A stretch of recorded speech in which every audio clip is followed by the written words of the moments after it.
ಅಲ್ಲು ಅರ್ಜುನ್ ಮನೆ ಮೇಲೆ 15 ಜನರಿಂದ ದಾಂಧಲೆ ನಡೆದಿದೆ. ಪುಷ್ಪಾ 2 ಸಿನಿಮಾದ ಪ್ರೀಮಿಯರ್ ಶೋ ವೇಳೆ ಸಂಭವಿಸಿದ ತುಳಿತದಲ್ಲಿ ಸಾವನ್ನಪ್ಪಿದ ಮಹಿಳೆಗೆ ನ್ಯಾಯ ಕೋರಿ ಗುಂಪೊಂದು ನಾಯಕ ನಟ ಅಲ್ಲು ಅರ್ಜುನ್ ನರ ಹೈದರಾಬಾದ್ ಮನೆ ಮೇಲೆ ಕಲ್ಲು, ಟೊಮೊಟೊ ತೂರಿ ದಾಳಿ ನಡೆಸಿದ ಆಘಾತಕಾರಿ ಘಟನೆ ಭಾನುವಾರ ನಡೆದಿದೆ. ಅದೃಷ್ಟವಶಾತ್ ದಾಳಿ ನಡೆದಾಗ ಮನೆಯಲ್ಲಿ ನಟನ ಕುಟುಂಬದ ಯಾವುದೇ ಸದಸ್ಯರು ಇರದ ಕಾರಣ ಅನಾಹುತ ತಪ್ಪಿದೆ. ಉಸ್ಮಾನಿಯಾ ವಿವಿಯ ಜಂಟಿ ಕಾರ್ಯ ಸಮಿತಿ ಸದಸ್ಯರು ಎನ್ನಲಾದ ಗುಂಪೊಂದು ದಾಳಿ ನಡೆಸಿದೆ. ಮೊದಲು ತಂಡ ಅಲ್ಲು ಅರ್ಜುನ್ ಮನೆಯ ಮೇಲೆ ಕಲ್ಲು, ಟೊಮೊಟೊ ಎಸೆದಿದೆ.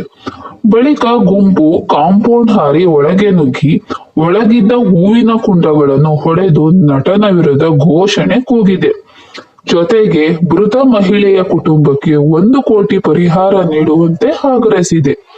ವಿಷಯ ತಿಳಿದು ಸ್ಥಳಕ್ಕೆ ಆಗಮಿಸಿದ ಪೊಲೀಸರು ದಾಳಿ ನಡೆಸಿದ 50ಕ್ಕೂ ಹೆಚ್ಚು ಜನರನ್ನು ವಶ ಪಡೆದು ಮನೆಗೆ ಹೆಚ್ಚಿನ ಭದ್ರತೆ ಒದಗಿಸಿದ್ದಾರೆ.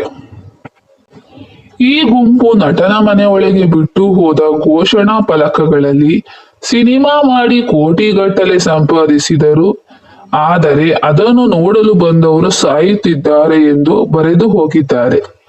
ಮೃತ ಮಹಿಳೆ ಕುಟುಂಬಕ್ಕೆ ಅಲ್ಲು ಅರ್ಜುನ್ ಈಗಾಗಲೇ ವೈಯಕ್ತಿಕವಾಗಿ 25 ಲಕ್ಷ ಘೋಷಿಸಿದ್ದಾರೆ. ಆದರೆ ಇದೀಗ 1 ಕೋಟಿ ಪರಿಹಾರ ನೀಡುವಂತೆ ಆಗ್ರಹ ಕೇಳಿ ಬಂದಿದೆ. ಪುಷ್ಪಾ 2 ಚಿತ್ರ ತಂಡ ಈಗಾಗಲೇ ವಿಶ್ವದಾದ್ಯಂತ 1500 ಕೋಟಿ ಸಂಪಾದಿಸಿದೆ. ಇದಲ್ಲದೆ ನಟ ಅಲ್ಲು ಅರ್ಜುನ್ ಮತ್ತು ತೆಲಂಗಾಣ ಸಿಎಂ ರೇವಂತ್ ರೆಡ್ಡಿ ನಡುವೆ ಜಟಾಪಟಿ ಶುರುವಾಗಿದೆ.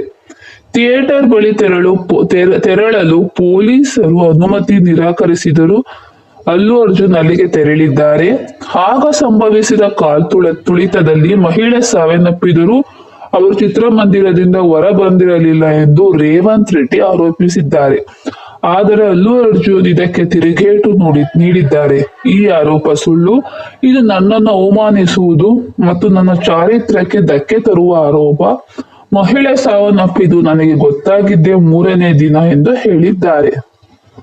ಅಲ್ಲದೆ ಅಲ್ಲು ಅರ್ಜುನ್ ಇದೆಲ್ಲಾ ಘಟನೆ ನಡೆದ ಬಳಿಕ ಮೃತ ಮಹಿಳೆ ಕುಟುಂಬಕ್ಕೆ 1 ಕೋಟಿ ಕೊಡುವುದಾಗಿ ಹೇಳಿದ್ದಾರೆ.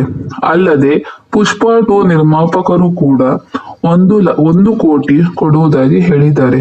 ಒಟ್ಟಾರೆ ಮೃತ ಕುಟುಂಬದ ಮಹಿಳೆಗೆ 2 ಕೋಟಿ ಘೋಷಿಸಿದ್ದಾರೆ. 1 ಕೋಟಿ ಅಲ್ಲು ಅರ್ಜುನ್ ಕೊಟ್ಟರೆ ಇನ್ನೂ 1 ಕೋಟಿ ಪುಷ್ಪಾ 2 ನಿರ್ಮಾಪಕರು ಕೊಡುತ್ತಿದ್ದಾರೆ. ಅಲ್ಲು ಅರ್ಜುನ್ ಏನ್ ಹೇಳಿದ್ದಾರೆ ಅಂದ್ರೆ, ಈ ಒಂದು ಘಟನೆ ನಡೆದಿರೋದು ಆಕ್ಸಿಡೆಂಟ್ ಆಗಿ, ಇದು ಉದ್ದೇಶಪೂರ್ವಕವಾಗಿ ನಿಜವಾಗ್ಲೂ ನಾವು ಮಾಡಿಲ್ಲ. ನನ್ನ ಒಂದು ಕೆರಿಯರ್ ಅಲ್ಲಿ, ನನ್ನ ಸಿನಿಮಾ ಲೈಫ್ ಅಲ್ಲೇ ಇದು ಫಸ್ಟ್ ಆಗಿರೋದು. ಮತ್ತೊಮ್ಮೆ ಈ ತರ ಆಗದಿರೋ ನಾವು ನೋಡ್ಕೋತೀವಿ ಅಂತ ಕ್ಷಮೆ ಕೇಳಿದ್ದಾರೆ. ನಾನು ಮಾಡದೇ ಇರೋ ತಪ್ಪು ಕ್ಷಮೆ ಕೇಳ್ತಾ ಇದ್ದೀನಿ ಅಂತ ಕ್ಷಮೆ ಕೇಳಿದ್ದಾರೆ. ಹೀಗೆ ನಮ್ಮ ಚಾನೆಲ್ನ ನಿರಂತರವಾಗಿ ನೋಡ್ತಾ ಇರಿ, ಸಬ್ಸ್ಕ್ರೈಬ್ ಮಾಡ್ಕೊಳ್ಳಿ. ನಾವು ಲೇಟೆಸ್ಟ್ ನ್ಯೂಸ್ನ ಅಪ್ಡೇಟ್ ಮಾಡ್ತೀವಿ. Thank you.